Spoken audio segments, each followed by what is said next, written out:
Hi, ఎలా ఉన్నారు? అందరు బాగున్నారా? నేను మీ Bharathi. Welcome to my channel. నా మనోభావాలన్నీ మీతో పంచుకుంటాను కదా. ఈరోజు నేను ఒక సూపర్ మార్కెట్కి వెళ్ళానండి. అక్కడ ఊరు నుంచి వచ్చినట్టున్న ఒక మిడిల్ ఏజ్డ్ ఒక పర్సన్, ఒక కూతురు షాపింగ్కి వచ్చారు. సూపర్ మార్కెట్ అంటే అన్ని వస్తువులు అది అన్నీ దొరికే చోట అన్నమాట.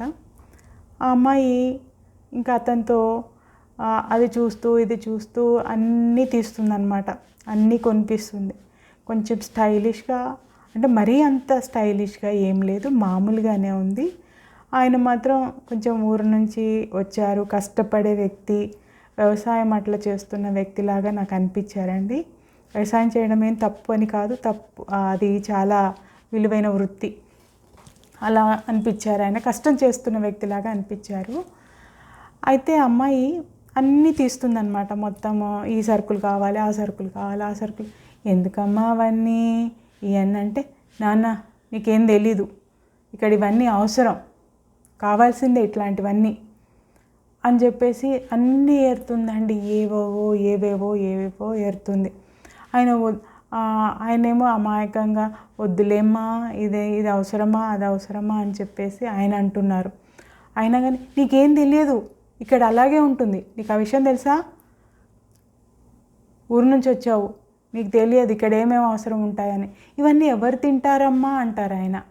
అని అంటే తినేవాళ్ళు చాలామంది ఉన్నారు, వచ్చి వెళ్ళే వాళ్ళు చాలామంది ఉన్నారు. ఇలా మాట్లాడుతుందండి అమ్మాయి. అవన్నీ రకరకాల పాస్తాలు అవి ఇవి ఏవేవో, ఆయనకు అవన్నీ తింటారని కూడా తెలియదు పాపం. సరే, అవన్నీ అయ్యేసరికి ఎంత బిల్లు అయిందో తెలుసా? 7,000 బిల్లు. ఆ బిల్లు దగ్గర నిలబడి ఇంకా అమ్మాయి ఒక్కొక్కటి అక్కడ సూపర్ మార్కెట్లలో ఎలా తీస్తారో మీకు తెలుసు కదా. ఒక్కొక్కటి తీస్తుంది, ఏవేవో వస్తున్నాయి. ఆయన నిస్సహాయంగా చూస్తూ నిలబడితే అవన్నీ తీసేసరికి 7,000 బిల్లు. ఏంటి నీ ఒక్కదానికి 7,000 ఖర్చా అని చెప్పేసి అంటే, నాన్న అందరి ముందు నా పరువు తీయకు, అవుతుందని చెప్పానా, కొంచెం నెమ్మదిగా చెప్పొచ్చు కదండి. అలా అరుస్తుంది ఆ అమ్మాయి. ఆ అవతల వాళ్ళు కూడా, ఆ బిల్లు వేసే అమ్మాయి కూడా ఇలా చూస్తుంది. 7,000 రూపాయల బిల్లు వేసిందండి. అంటే ఆ అమ్మాయి, నేను అనుకోవడము ఇక్కడ ఉండి చదువుతుందో ఏదో అనుకుంటున్నాను. ఆ అమ్మాయికి ఇంకా సంపాదన అయితే స్టార్ట్ కాలేదండి. ఈ తండ్రి పంపించిన దాని మీద బ్రతుకుతుంది. ఆయన వచ్చినప్పుడు ఆయనతో ఖర్చు పెట్టిస్తుంది. మరి రూమ్ తీసుకుని అట్లా ఏమన్నా ఉంటుందేమో తెలియదు. కానీ చాలామంది అబ్బాయిల పరిస్థితి ఎలా ఉందో నాకు తెలియదు, కానీ అమ్మాయిలు ఊరు నుంచి వచ్చి ఇక్కడ అంతా ఏదో ఈ పాష్ కల్చరు అని చెప్పేసి దీన్ని అలవర్చుకుంటున్నారు. అలాంటివన్నీ, ఆ పాస్తాలు అవి ఇవి తింటేనే కల్చరు అని చెప్పేసి అనుకుంటున్నారు. అంతవరకు వాళ్ళు అవి తిని ఉన్నవాళ్ళు కాదు కదా. మరి ఇక్కడ ఎందుకు వచ్చి అలవాటు చేసుకొని వాటన్నిటికీ అట్లా వేలు తగలేయటం చెప్పండి. అంటే పోనీ ఇప్పటిదాకా వాళ్ళు తింటున్న మనుషులు, వాళ్ళకి ఆ కేడర్ ఉంది, అది ఉంది అన్నట్లయితే ఓకే, పర్లేదు, వాళ్ళ లైఫ్ స్టైల్ అదైతే పర్లేదు. కానీ ఒక పల్లెటూరులో కాయ కష్టం చేస్తున్న తండ్రి, వ్యవసాయ కుటుంబంలో నుంచి వచ్చిన అమ్మాయి చక్కగా తనకు కావాల్సింది చదువుకొని, తన సంపాదన తను తెచ్చుకొని, తన జీవితం తను నిలబెట్టుకుని, అప్పుడు తనకు కావాల్సిన ఖర్చులన్నీ చేయొచ్చు కదా. ఎందుకు ఆ తండ్రిని గద్దించుకుంటూ అవన్నీ కొనుక్కొని, అదే పాషు ఇక్కడ ఇలా ఉంటేనే బాగుంటుంది, ఇలా ఉంటారు ఇక్కడ అని చెప్పి ఆయనతో అలా ఖర్చు పెట్టడం నాకు ఎందుకో అస్సలు చాలా అదిగా అనిపించింది. వెళ్ళి అమ్మాయిని ఏమన్నా అనాలి అనుకున్నాము, కానీ అనలేకపోయాం. అంటే ఎందుకు మళ్ళీ ఇంకా రివర్స్ అంటే పెద్దవాళ్ళని మళ్ళీ మనం బాధపడాల్సి వస్తుంది. అలాగే ఉన్నారు వాళ్ళు, అసలు ఏమి వినే స్థాయిలో లేరన్నమాట. మళ్ళీ రివర్స్ ఇవ్వడానికి చాలా రెడీగా ఉన్నారన్నమాట. ఆయనే ఏం చెప్పలేకపోతున్నాడు కన్న తండ్రి, ఇంకా మనం అంటే దానికి వాల్యూ ఎక్కడ. కానీ నేటి యువతకి నేను చెప్పేది ఏంటి అని అంటే, నేల విడిసి సాము చేయొద్దండి.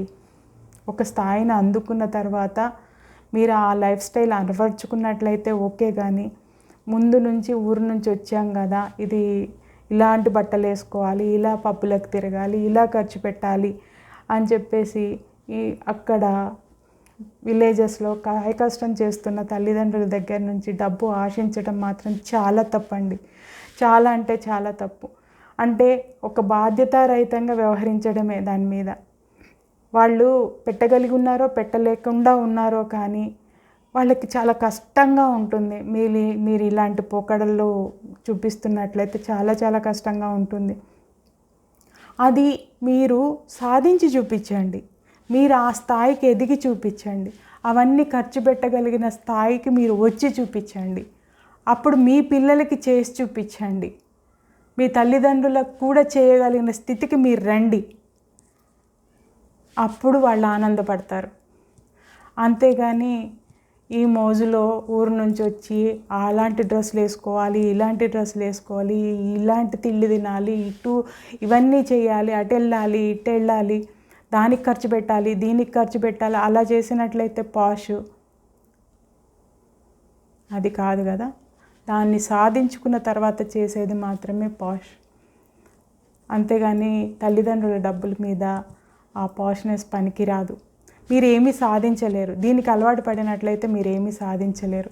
వాటి కోసమే వాటిని సాధించుకోవడానికే మీ టైం అంతా వెచ్చిస్తూ ఉంటారు, వాటి గురించి ఆలోచిస్తుంటారు.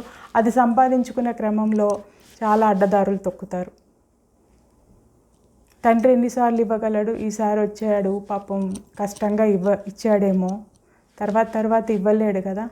లేకపోతే ఆయన అక్కడ అప్పుల పాలైపోతాడు మిమ్మల్ని ఈ స్థాయిలో పెంచి పోషించాలి అంటే. కాబట్టి దయచేసి ఇలాంటివి అలవర్చుకోకుండా ఉంటే చాలా మంచిది. ఎందుకంటే ఎంతో కష్టపడితే కానీ 4 డబ్బులు సంపాదించలేని వాళ్ళు ఇవాళ కూడా ఉన్నారు. కాకపోతే వాళ్ళు పిల్లల్ని మనలాగా కష్టపడొద్దు, వాళ్ళు కొంచెం చదువుకుని వాళ్ళ స్టేటస్ పెంచుకోవాలి, మనలా కష్టపడకుండా మంచి ఉద్యోగాలు చేసుకోవాలి, మంచి జీవితాన్ని గడపాలి అనే మిమ్మల్ని ఇక్కడికి హైదరాబాద్ దాకా లాంటి సిటీస్కి పంపిస్తున్నారు. సిటీ అనేది ఇంకా మన హైదరాబాద్ చాలా నయం అండి. ఎలాంటి కాస్ట్ ఆఫ్ లివింగ్లోనైనా బ్రతకొచ్చు. ఇంకా పెద్ద పెద్ద సిటీస్లోనైతే ఇంకా కష్టంగా ఉంటుంది. డబ్బు సరిపోదు. కానీ మీరు ఈ కాస్ట్లీ అలవాట్లకి అలవాటు పడి అసలే వచ్చిన విషయాన్ని పక్కన పెట్టేసి వీటిని సాధించుకోవడానికి, ఇవి ఎంజాయ్ చేయడానికి తల్లిదండ్రులను కష్టపెట్టడం మాత్రం మంచిది కాదు. మీరు వచ్చిన పర్పస్ని ఎందుకు వచ్చామన్నది గుర్తుపెట్టుకొని దాన్ని సాధించుకుని, దాన్ని చదువుకొని, దాన్ని తెచ్చుకుని, మీ స్థాయి పెంచుకుని, మీరు వాటిని అన్నిటినీ ఎఫర్ట్ చేయగలిగిన స్థితికి వచ్చి మీ తల్లిదండ్రులను కూడా సంతోషపెట్టాలని కోరుకుంటున్నాను నేను. చాలా బాధ అనిపించింది అమ్మాయి ప్రవర్తన. అంత అహంకారంతో కూడా ఉండనవసరం లేదు.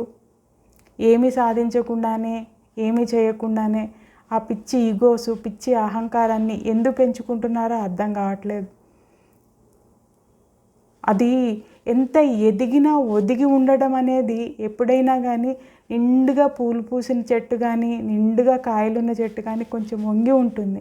ఎందుకనంటే అది ఆ భారాన్ని మీ అందరికీ అందించడానికి, అంతేగాని నాకేంటి అని తల ఎగరేయదు. అట్లాగే ఎంతో సాధించిన వాళ్ళు ఎవరు అలా ఉండరు. సాధించని వాళ్ళే, సాధించకుండానే ఏదో సాధించేసామని ఫీల్ అయ్యే వాళ్ళే ఇలా ఉంటారు. నిజానికి మీరు సాధించి చూపించండి. ఆ కష్టం మీరు పడినప్పుడు, దాని ఫలితం మీరు అందుకున్నప్పుడు దాని విలువ మీకు తెలుస్తుంది. తల్లిదండ్రులను మాత్రం బాధ పెట్టొద్దు. మీ అందరి అభిప్రాయాలు కూడా ఈ విషయం మీద ఏంటి అని అంటే ఒక కామెంట్ చేయండి. తప్పకుండా నా ఛానల్ని సబ్స్క్రైబ్ చేయండి. Thank you.